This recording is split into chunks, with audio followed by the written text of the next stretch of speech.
She asked me why I still had a key to her old apartment. She never answered. She asked me why I still had a key to her old apartment, and instead of answering, I just stood there holding it, like it might explain itself on its own. It didn't. My name is Ryan Cole. I'm 33, I run a small landscaping business outside Denver, and until that moment, I genuinely believed I'd buried that key deep enough that nobody would ever ask about it again. Her name is Sophie Bennett. She's the younger sister of my best friend Tyler, and for 12 years she'd been the one person in my life I never let myself think about too carefully. There's a rule. Guys like me grow up following without anyone ever saying it out loud. You don't fall for your best friend's little sister. You don't let yourself notice the way she laughs, or the way she remembers small details about your life that even your own family forgets. You definitely don't keep a spare key to her old apartment in a drawer for 4 years after she's moved out.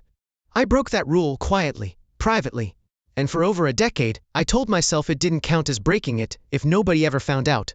Sophie and I met when she was 17, and I was 21, back when Tyler and I were still living like overgrown teenagers in a rental house that smelled permanently of burnt toast and ambition we hadn't earned yet. She used to show up at family barbecues sunburned and sharp-tongued, always the smartest person in whatever room she occupied, always a little too observant for comfort. I remember thinking, even then, that she was going to be trouble for somebody someday. I didn't expect that somebody to end up being me. Years passed the way they do when you're busy building a life you think is the right one. Tyler and I stayed close. I built my landscaping business from nothing, one mowed lawn and one desperate cold call at a time, until it became something real, something with a truck, a crew, and my name painted on the side panel. Sophie grew up in the background of all of it, first as a college student stressed about internships, then as a 24-year-old graphic designer living in a cramped one-bedroom above a laundromat downtown, broke in the particular way ambitious young people are broke, proud in the particular way that made her refuse help until she absolutely needed it. That apartment, above the laundromat, is where this whole thing really started, if I'm being honest with myself. I helped her move in on a Saturday in June, back when the summer heat in Denver still felt like something worth complaining about together. I helped her fix a leaking faucet twice. The second time, because she'd tried to fix it herself, using a YouTube tutorial and a wrench that didn't fit, and made the leak considerably worse in the process.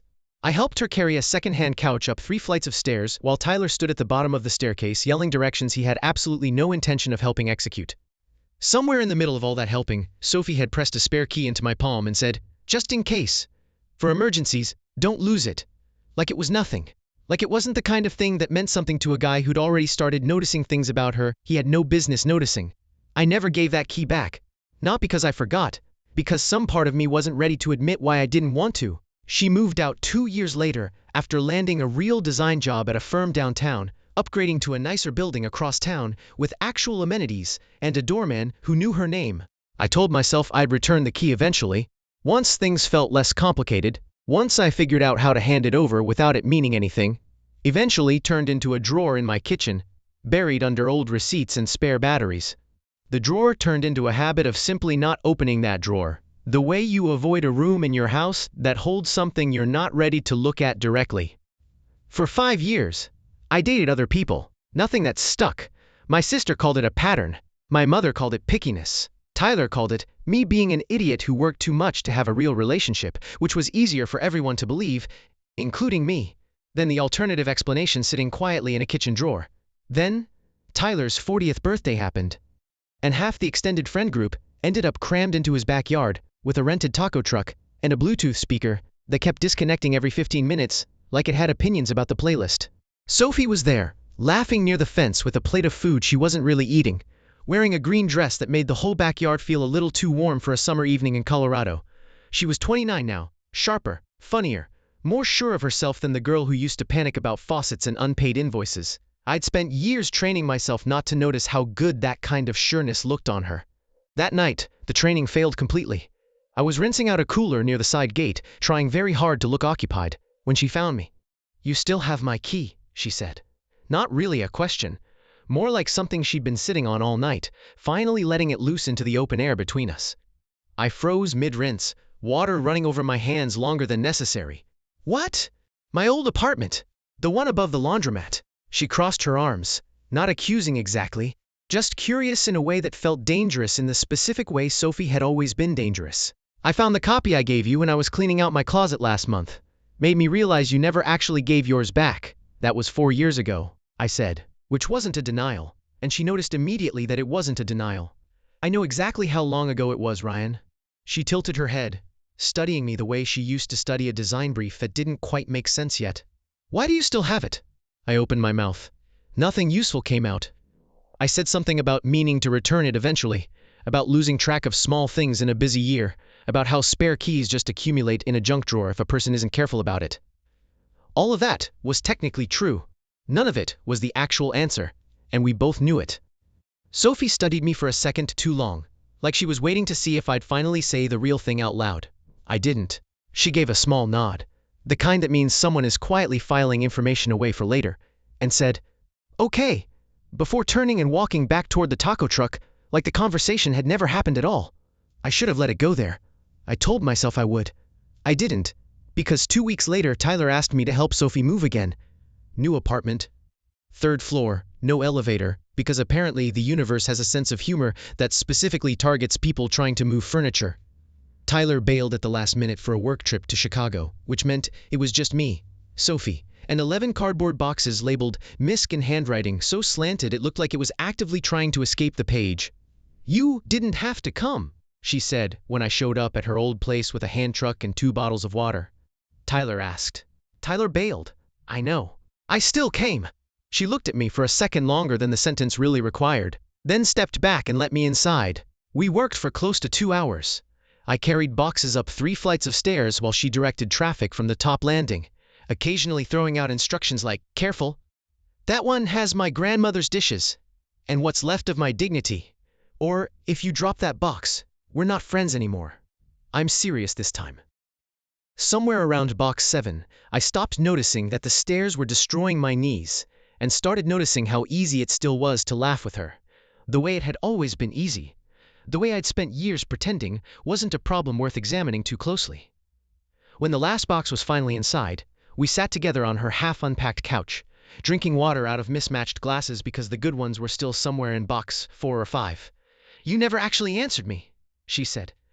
Out of nowhere, staring at a stack of boxes instead of at me. "About what? The key?" She turned to face me fully this time. "I asked you why you still had it, and you gave me a non-answer. And I let it go because it was Tyler's party and I didn't want to make things weird in front of everyone. But I've been thinking about it for 2 weeks, Ryan. It's been sitting in my head like a splinter." My chest tightened in a way it had nothing to do with the boxes I just carried. "It's not a big deal. Then why can't you just tell me?" That was always the problem with Sophie. She never let anything slide once she'd decided it mattered. And apparently, somehow, after 4 years of silence, this mattered enough to chase. I set my glass down slowly on the coffee table, buying myself a few extra seconds I didn't really need. Because the real answer is embarrassing. Try me. I looked at her then, really looked, the way I usually didn't allow myself to for longer than a second at a time. I kept it, because giving it back felt like admitting I didn't need a reason to think about you anymore.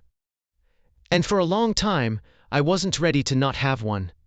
The room went quiet, in a way that felt loud. The kind of silence that has weight to it, that presses against your ribs while you wait to see what happens next. Sophie didn't say anything at first.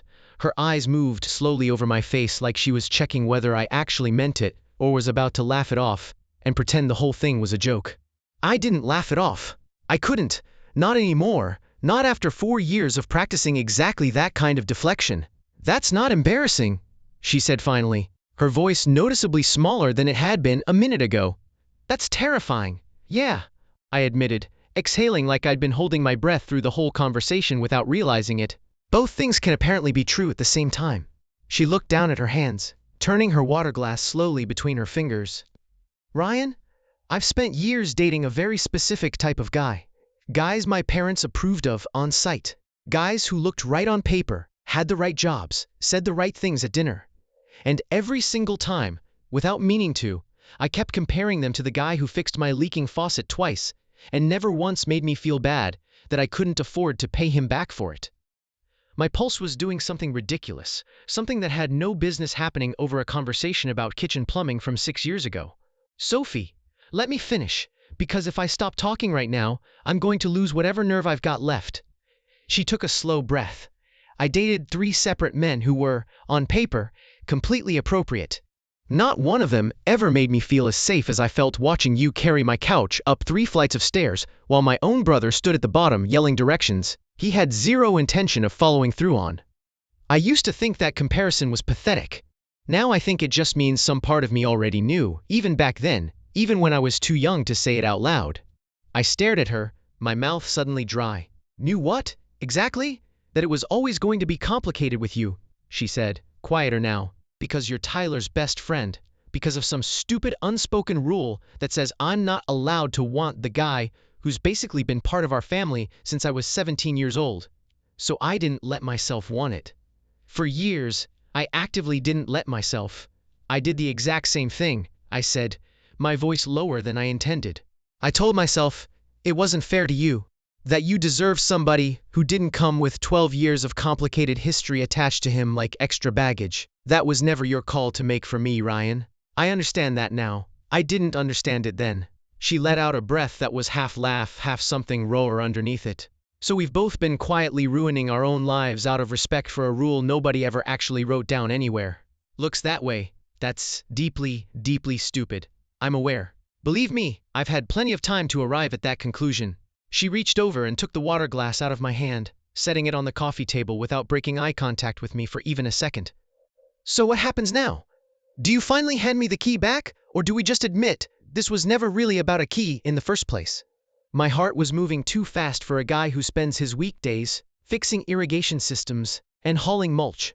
I think, I said slowly, choosing every word like it mattered, because it did, I'd rather earn a new one. One you actually want me to have, instead of one I just never gave back. Something shifted in her face then, soft and open in a way I'd genuinely never seen her direct at me before. Not once in 12 years.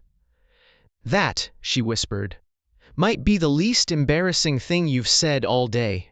I'm working on improving. Keep working. I leaned in first this time. No taco truck full of people watching. No brother standing in the yard. No convenient excuse of a leaking faucet to hide behind. Just Sophie. 3 flights up in a half-unpacked apartment that smelled like fresh cardboard and old coffee, finally letting me close a distance I'd spent 12 years pretending I didn't want closed. When I kissed her, it didn't feel sudden at all. It felt like something that had been waiting patiently in a junk drawer for 4 years. Finally, getting picked up and put to use. When we pulled back, she rested her forehead against mine and laughed quietly, the sound shaky in a way that made my chest ache. Tyler is going to lose his entire mind. Tyler is going to pretend he saw this coming the whole time. He absolutely will do exactly that. She was right on both counts.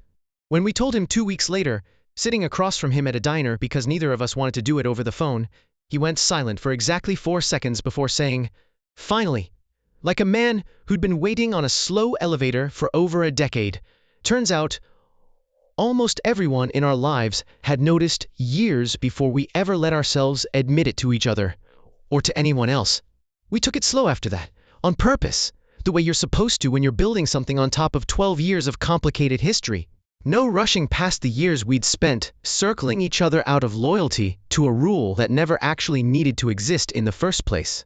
Sophie kept the couch I'd carried up 3 flights of stairs. I kept coming back to help her with small things that didn't really need help anymore, and neither of us pretended that was about faucets or moving boxes. 8 months later, I handed her a small silver key on a plain little ring.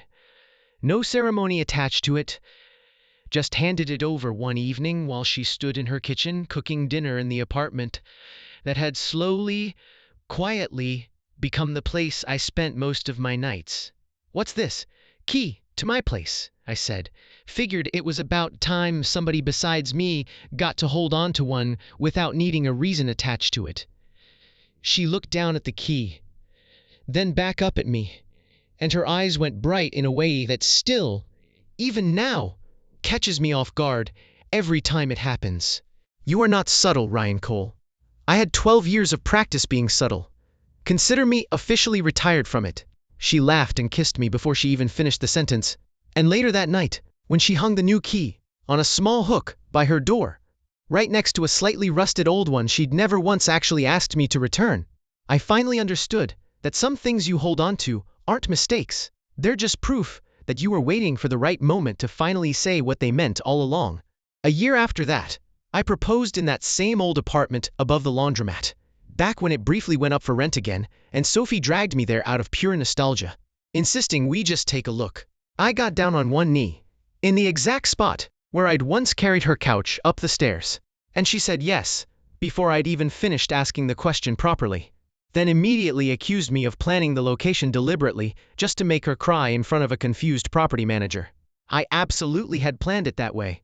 We got married the following spring, small and warm and a little imperfect in the way that felt right for us, with Tyler giving a toast that somehow managed to make fun of both of us simultaneously for taking 12 entire years to say something that had apparently been obvious to everyone else the whole time. Sophie still has that old rusted key. It hangs by our front door to this day. Not because we need it for anything practical, but because some keys are worth keeping even after you finally answered the question nobody wanted to ask out loud for over a decade. So, tell me, would you have kept the key too, even after all those years, even without a real reason you were ready to admit to yourself or anyone else? And have you ever loved someone quietly for so long that the truth finally slipped out sideways in the middle of an ordinary afternoon, when you least expected it and had absolutely no plan for what to say next? Tell me your story in the comments below. If you liked this one, leave a like, subscribe, and I'll see you in the next video.